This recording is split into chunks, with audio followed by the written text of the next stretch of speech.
He is my compadre from Thursday Night Football and also on the NFL Today on CBS, already out there in Green Bay for Bears and Packers. He's Bill Cowher. How are you, Coach? Doing great, Rich. How about yourself? He was a little bit more than a manager, but yeah, you're right. He's kind of morphed into more of a thrower these days, no doubt. Well, I guess in a way I was just referring to what all of us in the media were referring to him at the time. I'm sure you heard that nonstop while you were on the sideline and at your podiums after games and before games, that you just wanted to make sure that, you know, the bus would take care of business and just make sure that Hines gets the ball enough, Antoine Randall, et cetera, et cetera. In that Super Bowl, why did you guys dial up the Randall to Hines play? What made you think that was going to work? Well, you know, we've been, honestly, we had that play in from the middle of the season, and it was one of those things. I said, we kept repping it all the time. I said, you know, we're running out of games to play and run this in. I remember telling Wiz, you know, we've repped this thing. Let's at least run it one time. We got across the 50-yard line. It was kind of the right area of the field. We talked about running it. And, yeah, it was a great play. And, you know, when you have guys like Antoine, and he had thrown one earlier, again, against Cincinnati earlier in the playoffs, a different type of play. But we try to use those type of guys that, you know, again, kind of give us different plays, gimmick plays, as we kind of called them, and kind of as a way of slowing down the defense. That's why we used to run them. Bill Cowher joining me here from Green Bay, Wisconsin, where, you know, the conversation once again is what's wrong with the Packers offense? Is Aaron Rodgers no longer the Aaron Rodgers, say, of the Super Bowl era or even just a couple of years ago? What are you seeing on film and what are you hearing about from the Packers, Bill? You know what, Rich, you know, just sitting there and watching them and studying the tape of them, and I mean, this isn't just this year. It goes back to the middle of last year. You know, Aaron Rodgers, his completion percentage is in the lower half. He's been sacked a lot, almost third most in that period of time, and they're just out of rhythm. You sit there and you watch him, and you see him making throws that, you know, he's one used to be. Think about Aaron Rodgers and his accuracy. He's off target. His decision making, throwing one right into the hands last week of a Dallas defender, and you know, and receivers at this point are not getting separation. So I think it's a lot of different factors at this point. And now you're going into a Thursday night game, and you're trying to figure out who you're going to have as a running back. So, you know, this will be interesting. I think this will be an interesting game. We remember a year ago, the Chicago Bears on Thanksgiving Eve, another short week, went up to Green Bay and beat them. So this game's going to be a lot closer than I think some people may think it is. Yeah, I mean, that was the night Favre and Bart Starr were there, for crying out loud. So there was a lot going on in that building that had the fan base all whipped up, and they still beat the Packers. But, you know, one of the third-rail subjects, other than Rodgers maybe not being the Rodgers of old anymore, Coach, is the fact that he doesn't believe in the McCarthy-called offense anymore, that some of the things that he's doing out there is to try and take things on his shoulders rather than execute the play call because he may not believe in it anymore. Do you lend any credence into any of that?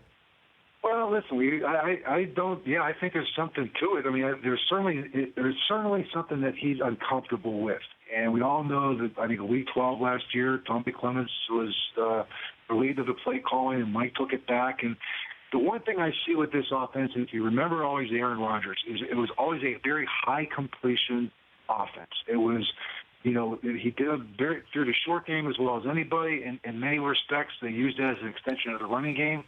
But when you see his completion percentage be as low as it is right now, and you watch them now, and it's all the shots down the field, I'm not sure they have the players, number one, that can run that type of offense. And, you know, number two, I think they need to get back to what they once were. So there is definitely they're not on the same page.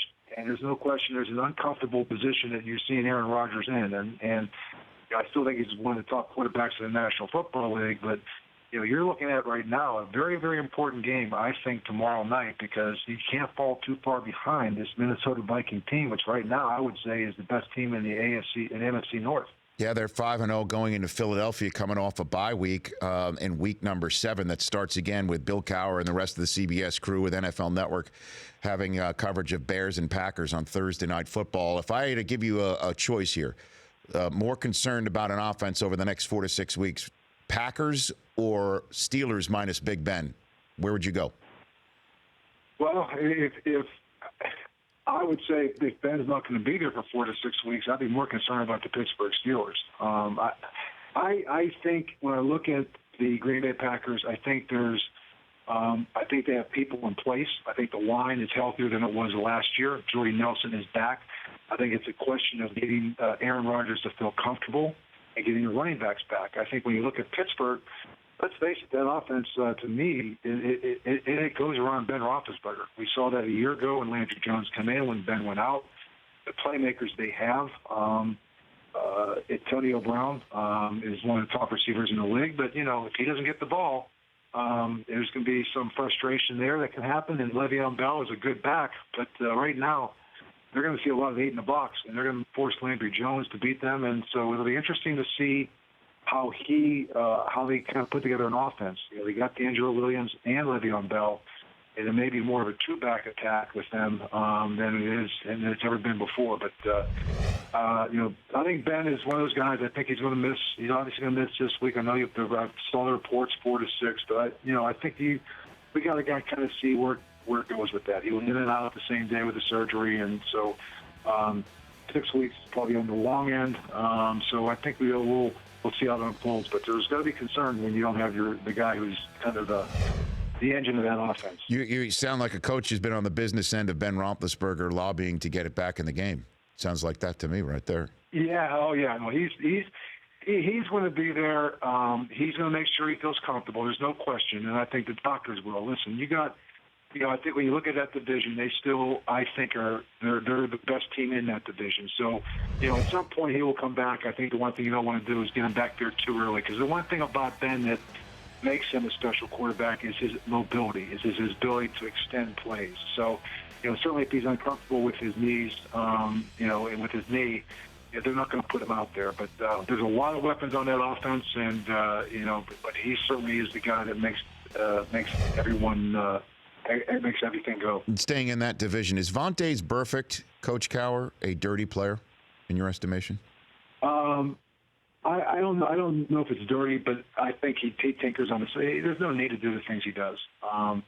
So yeah, I guess if you got to put one, I would say at times he is. I think he's without a doubt. He's a high energy, a guy that they look to and they feed off of. But he does things at times. He loses his composure.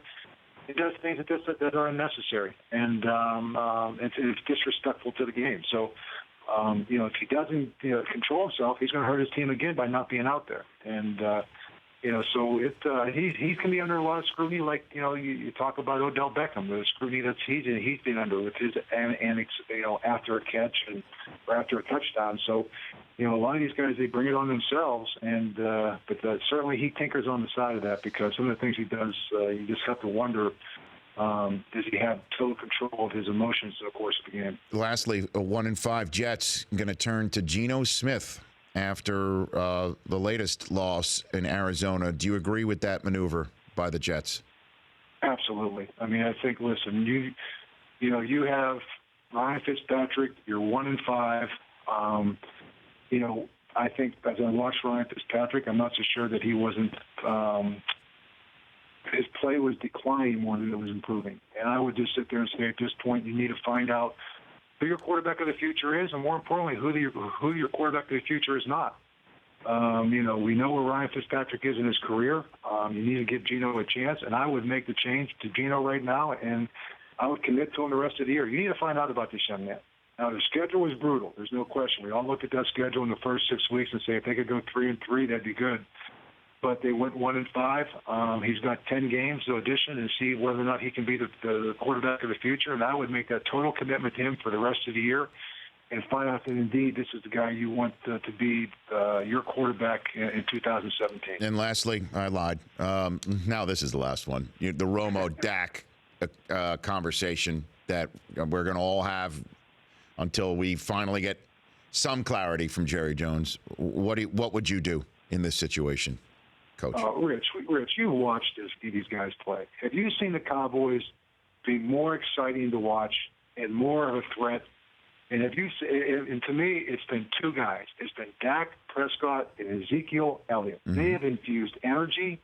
They have given them a personality. They've changed a little bit of the culture down there. I know a couple of years ago, DeMarco Murray and Tony Romo, they took them to the playoffs. There's youth with this team. There's sustainability with this team. I wouldn't change a thing. I think where Tony's at is great, and get him healthy. And if something happens, and all of a sudden Dak gets into a couple game slump, I wouldn't overreact to one game. And if the rookie wall hits him, then you have Tony ready to come in. But I wouldn't change a thing, because I'll tell you what, that team is playing as good as I've seen them play in years. Coach. And to me, they've carried over even to their defense. Coach, chat with you tomorrow night. Chat with you tomorrow night on the air. Always a pleasure, Rich. Same here. That's Bill Cowher, CBS, at Cowher CBS right here. The Rich Eisen Show, weekdays at noon Eastern on Audience.